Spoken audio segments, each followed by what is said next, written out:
नमस्कार। लर्निंग मंत्रा के audio lecture में आपका स्वागत है। हमारा आज का टॉपिक है राज्य की उत्पत्ति के सिद्धांत। राज्य सभ्य समाज का आईना होता है। राज्य की उत्पत्ति से संबंधित समय समय पर अनेक विचारधाराओं या कल्पनाओं का विकास हुआ, जिसे हम राज्य की उत्पत्ति से संबंधित अलग अलग सिद्धांतों के रूप में जानते हैं। सबसे पहले बात करेंगे राज्य की उत्पत्ति के दैवीय या धार्मिक सिद्धांत की। राज्य की उत्पत्ति का सर्वाधिक प्राचीन सिद्धांत दैवीय उत्पत्ति का सिद्धांत है। इसकी मान्यता के अनुसार राज्य ईश्वर द्वारा निर्मित एक संगठन है। जब चारों ओर अराजकता और हाहाकार मचा हुआ था, राज्य और राजा का अभाव था, उस समय ईश्वर के द्वारा राज्य की उत्पत्ति की गई। यह सिद्धांत धर्म, आस्था और विश्वास पर आधारित है। राज्य द्वारा निर्मित होने के कारण राजा अपने कार्यों के लिए ईश्वर के प्रति उत्तरदायी है, न कि जनता के प्रति। राजा की अनुपस्थिति में उसका बड़ा पुत्र राजा बनेगा। वंशानुगत शासन का समर्थन करता है राज्य की उत्पत्ति का दैवीय सिद्धांत।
और अब आइए बात करते हैं राज्य की उत्पत्ति का सामाजिक समझौतावादी सिद्धांत की।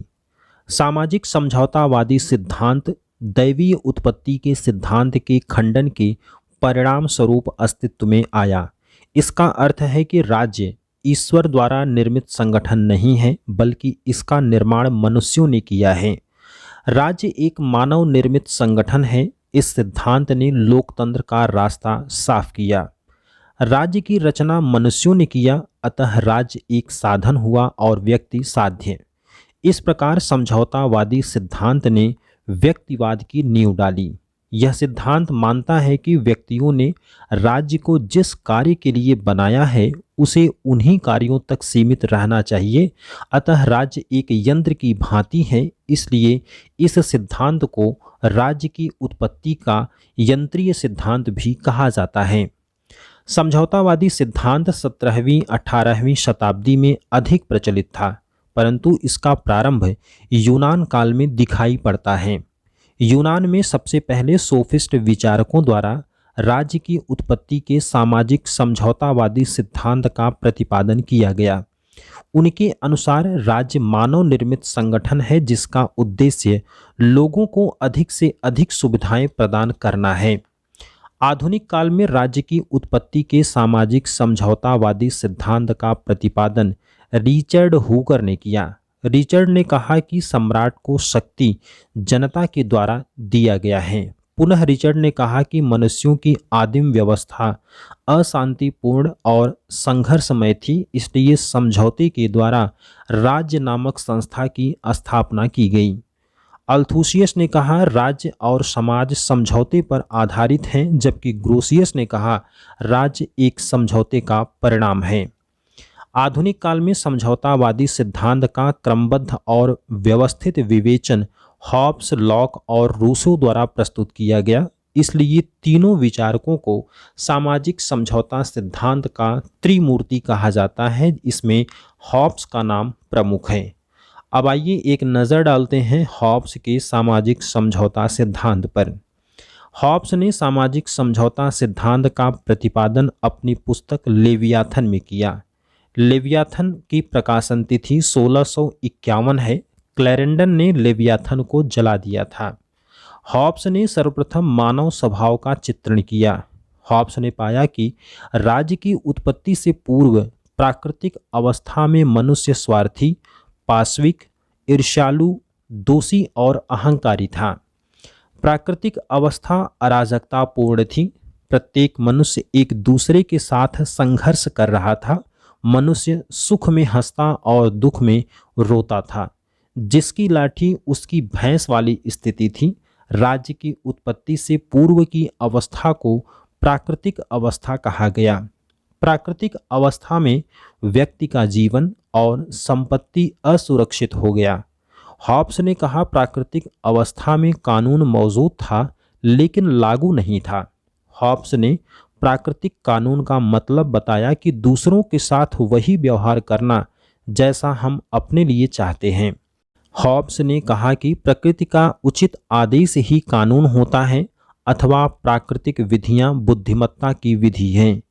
हॉब्स ने यह भी कहा कि प्राकृतिक अवस्था में व्यक्ति किसी भी प्रकार के प्राकृतिक अधिकार का प्रयोग नहीं करता है।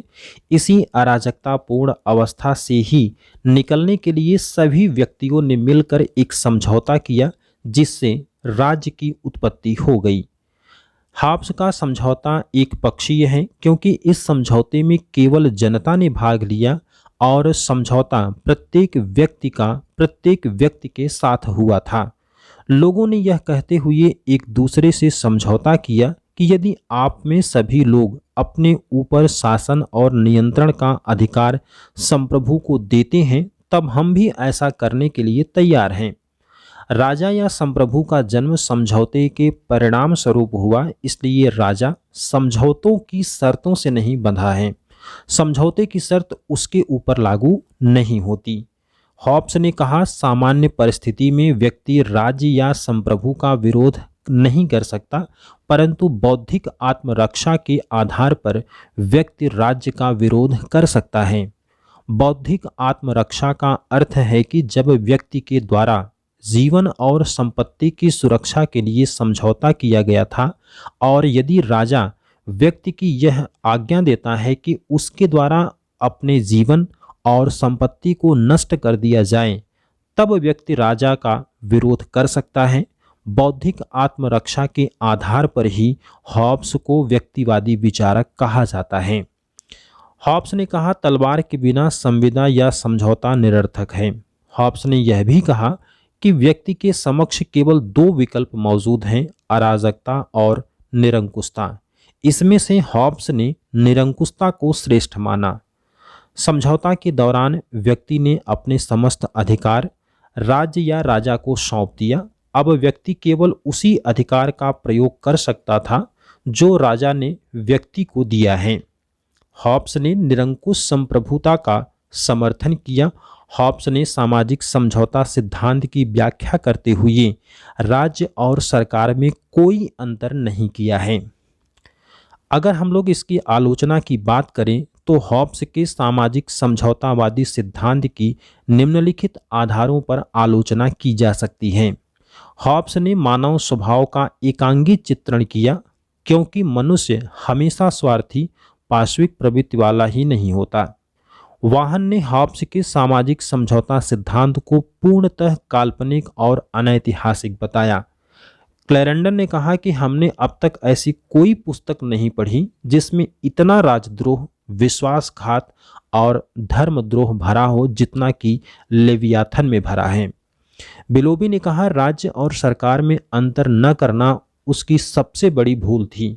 लॉक ने कहा कि हॉब्स हमें विश्वास दिलाना चाहते हैं कि मनुष्य इतना मूर्ख है कि वह जंगली बिल्ली की शरारत से बचने के लिए शेरों द्वारा निगला जाना अच्छा मानेगा। और अब आइए बात करते हैं लॉक के सामाजिक समझौता सिद्धांत की।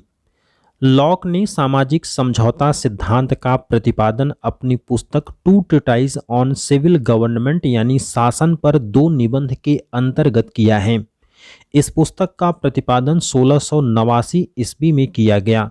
इस पुस्तक के अंतर्गत जॉन लॉक के द्वारा 1688 की गौरवपूर्ण क्रांति का दार्शनिक सत्यापन किया गया। इस पुस्तक में लॉक के द्वारा एक तरफ हॉब्स की आलोचना की गई तो दूसरी तरफ उसने रॉबर्ट फिल्मर की भी आलोचना किया। हॉब्स की आलोचना का कारण यह था कि उसके द्वारा निरंकुश राजतंत्र का प्रतिपादन किया गया, जबकि रॉबर्ट फिल्मर की आलोचना इसलिए किया क्योंकि उनके द्वारा राज्य की उत्पत्ति के दैवीय सिद्धांत का प्रतिपादन किया गया था। हॉब्स के समान लॉक ने भी राज्य की उत्पत्ति के सामाजिक समझौतावादी सिद्धांत का प्रारंभ मानव स्वभाव के चित्रण के द्वारा किया। लॉक के अनुसार मानव स्वभाव से बुद्धिमान और विवेकशील प्राणी था और विवेक लोगों को यह सिखाता है कि सभी लोग समान और स्वतंत्र हैं, इसलिए किसी के जीवन, स्वतंत्रता और संपत्ति को हानि मत पहुंचाओ। लॉक के द्वारा जिस प्राकृतिक अवस्था का विवेचन किया गया है वह अवस्था पूर्व राजनीतिक अवस्था थी। इस अवस्था में शांति थी। प्रत्येक व्यक्ति सुखपूर्वक आपसी सहयोग से अपना जीवन यापन कर रहा था। लॉक के अनुसार प्राकृतिक अवस्था में प्राकृतिक कानून विद्यमान भी था और वह लागू भी था तथा व्यक्ति प्राकृतिक अवस्था में प्राकृतिक अधिकारों का प्रयोग भी करता था। यहाँ पर विचारणीय प्रश्न ये है कि जब प्राकृतिक अवस्था में सब कुछ अच्छा है तब राज्य की उत्पत्ति की आवश्यकता क्यों पड़ी। इसकी व्याख्या करते हुए लॉक ने कहा कि प्राकृतिक कानून में निम्नलिखित दोष विद्यमान थे जिसके परिणाम स्वरूप राज्य की उत्पत्ति आवश्यक हो गई।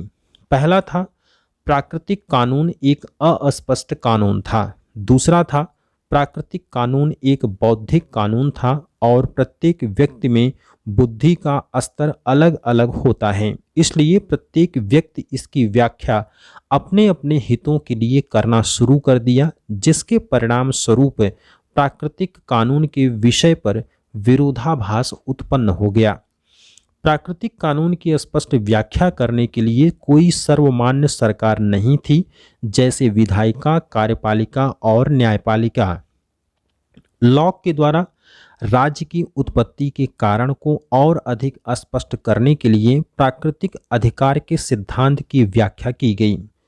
जॉन लॉक के अनुसार प्राकृतिक अवस्था में व्यक्ति के द्वारा प्राकृतिक अधिकारों का प्रयोग किया जा रहा था। लॉक के अनुसार व्यक्ति प्राकृतिक अधिकारों के साथ ही राज्य में प्रवेश करता है। लॉक के द्वारा जीवन, स्वतंत्रता और संपत्ति को व्यक्ति का प्राकृतिक अधिकार कहा गया।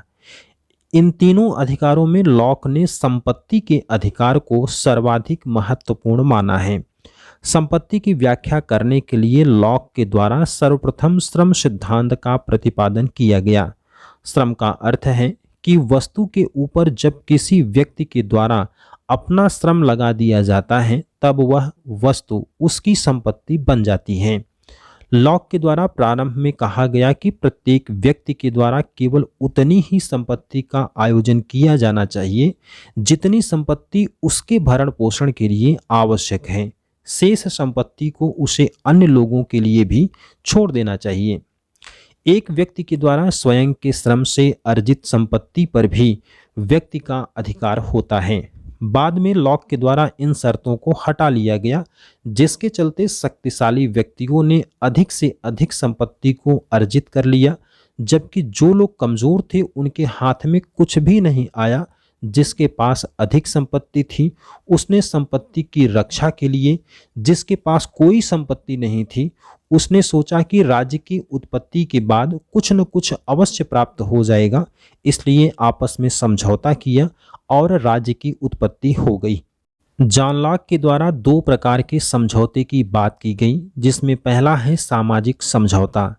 यह समझौता व्यक्तियों के द्वारा व्यक्तियों के साथ किया गया, जिसके चलते नागरिक समाज की उत्पत्ति हुई। दूसरा है सरकारी या राजनीतिक समझौता।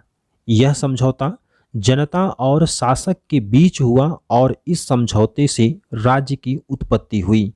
यह समझौता द्विपक्षीय है। जनता के साथ साथ शासक भी उसमें भागीदार हैं, इसलिए शासक भी समझौते की शर्तों से बंधा हुआ है।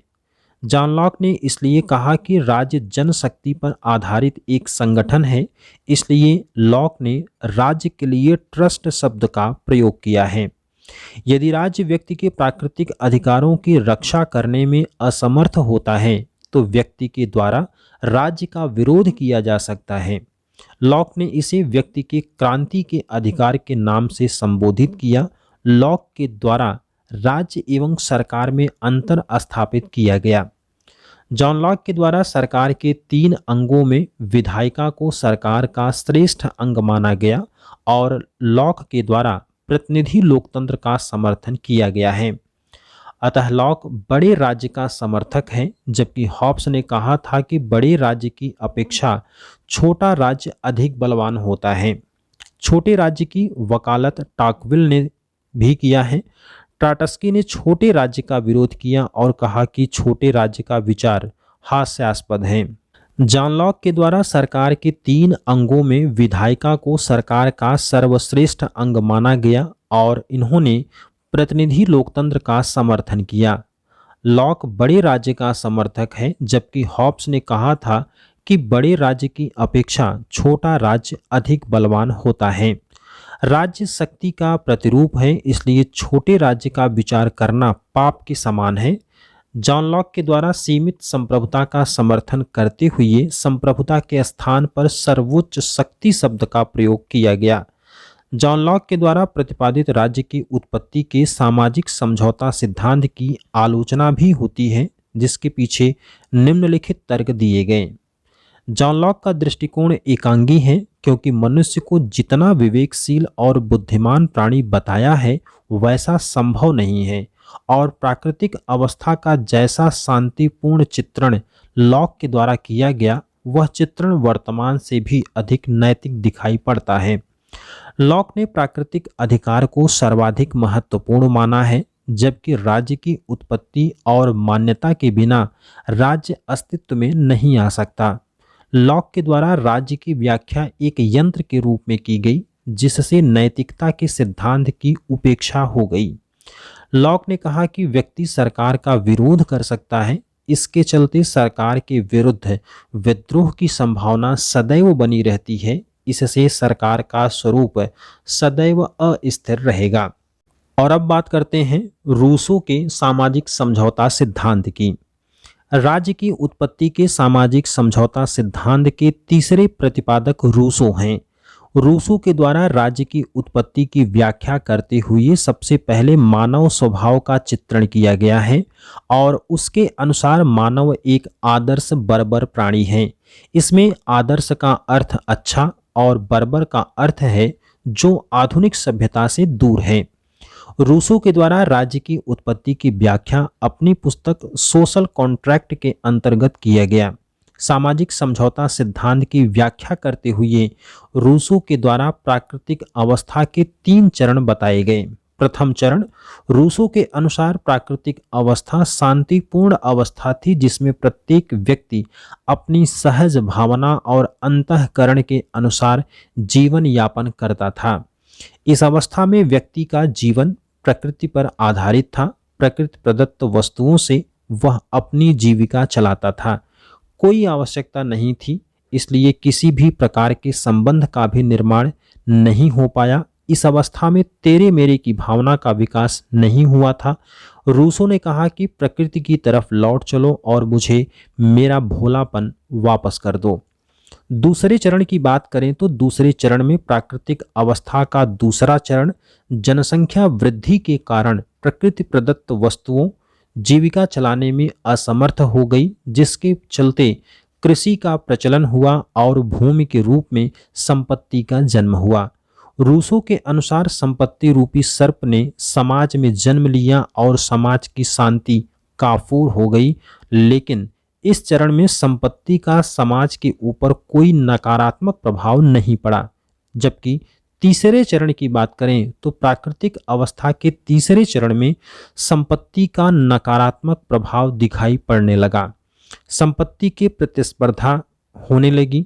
शक्तिशाली के पास अधिक संपत्ति और कमजोर के पास कोई संपत्ति नहीं रही, जिसके चलते इस समस्या से निपटने के लिए लोगों ने आपस में समझौता किया, जिससे राज्य की उत्पत्ति हो गई। और रूसो के अनुसार समझौते का स्वरूप इस प्रकार रहा। रूसो के द्वारा एक पक्षीय समझौते का प्रतिपादन किया गया, अर्थात यह समझौता सभी व्यक्तियों के द्वारा आपस में मिलकर किया गया और समझौते के परिणाम स्वरूप ही संप्रभु का जन्म हुआ। और रूसो के द्वारा संप्रभु को सामान्य इच्छा के नाम से संबोधित किया गया। रूसो ने कहा, सामान्य इच्छा सामान्य हित की चेतना है जिसमें लोक कल्याण की प्रवृत्ति पाई जाती है। सामान्य इच्छा का अर्थ निकला कि संप्रभुता जनता में निहित है, जिसे लोग संप्रभुता कहते हैं। अतः रूसो लोक संप्रभुता का समर्थक है। रूसो के द्वारा राज्य एवं सरकार में अंतर स्थापित किया गया, इसलिए उन्होंने सरकार को राज्य का जीवित औजार बतलाया। रूसो के द्वारा व्यक्ति को सामान्य इच्छा के विरोध का कोई अधिकार नहीं सौंपा गया। राज्य की उत्पत्ति के सामाजिक समझौता सिद्धांत की आलोचना करते हुए बेंथम ने कहा कि सामाजिक समझौता का सिद्धांत केवल मनोरंजन की वस्तु है। इस सिद्धांत की सबसे बड़ी आलोचना ये है कि इसके अंतर्गत काल्पनिकता पाई जाती है, इसका कोई ऐतिहासिक प्रमाण नहीं है। सामाजिक समझौता सिद्धांत को टी.एच. ग्रीन के द्वारा कपोल कल्पना कहा गया, जबकि सुलजे ने कहा कि राज्य की उत्पत्ति का सामाजिक समझौता सिद्धांत सरासर झूठ है। हाबहाउस के अनुसार रूसो की सामान्य इच्छा या तो सामान्य होगी अथवा इच्छा होगी, यह दोनों एक साथ नहीं हो सकता। ब्लंडसली ने कहा कि सामाजिक समझौता सिद्धांत राजनीतिक उत्पत्ति का सिद्धांत नहीं, बल्कि यह अराजकता का सिद्धांत है। आलोचना के बाद राज्य की उत्पत्ति के सामाजिक समझौतावादी सिद्धांत का महत्व इस बात में है कि इसने सबसे पहले राज्य को एक मानव निर्मित संगठन बतलाया, जिससे राज्य के निर्माण में व्यक्ति की भूमिका का विस्तार हो गया। फिलहाल आज के ऑडियो लेक्चर में बस इतना ही। अगले लेक्चर में हम लोग बात करेंगे राज्य की उत्पत्ति के विकासवादी सिद्धांत की। तब तक के लिए मुझे दीजिए इजाज़त। नमस्कार।